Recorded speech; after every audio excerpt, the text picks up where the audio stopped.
চাঁদাবাজ বলেন, এটার উৎপত্তি স্থল হচ্ছে মাদক। আমরা যদি মাদকটাকে অন্তত লাগামটা টেনে ধরতে পারি আর কি। আমি প্রথমেই এই জন্য মাদকের ব্যাপারে আমি কথা বলি যে মাদকের লাগামটা আসুন আমরা সকলে মিলে লাগামটা টেনে ধরি।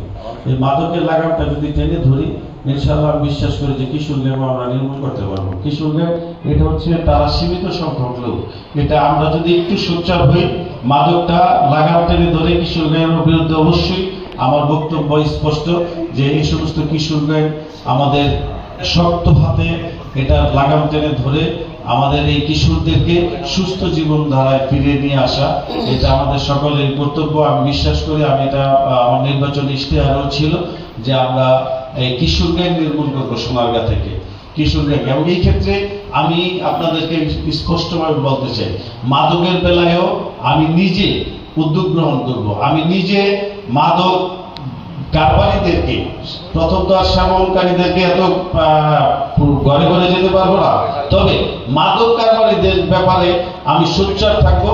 ব্যক্তিগতভাবে কালাম যদি কোনো জায়গায় খবর পায় যে অমুক জায়গায় মাদক ব্যবসা হচ্ছে বা মাদকের ওইখানে আমদানি আছে, আমি যদি পুলিশকে সাথে নাও পাই, আমি যদি প্রশাসনকে সাথে নাও পাই, আমি ব্যক্তিগত কালামও আপনাদের সাংবাদিকদেরকে নিয়ে আমি ওই স্পটে যাই হাজির হবো এবং মাদক নির্মূল করতে চেষ্টা করবো, মাদকের লাগাম টেনে ধরবো। এবং এই কিশোর গ্যাংয়ের ব্যাপারেও আমার একই বক্তব্য। আপনারা শুধু কিশোর গ্যাং না, আমাদের এই যে সমস্ত এলাকায় আমি কোথায় যেন ওদেরকে প্রশাসনিক বললাম যে ইউনো সাহেবের সাথে আমি আলাপ করেছিলাম যে আমাদের এই যে এই রুটটার মধ্যে আপনার এই টিপর্তি থেকে আমার এই সাদিপুর পর্যন্ত এই রুটটার মধ্যে আমাদের এই যে সমস্ত মিল কারখানায় যে সমস্ত শ্রমিকরা কাজ করে তারা মাস শেষে বেতন পায়।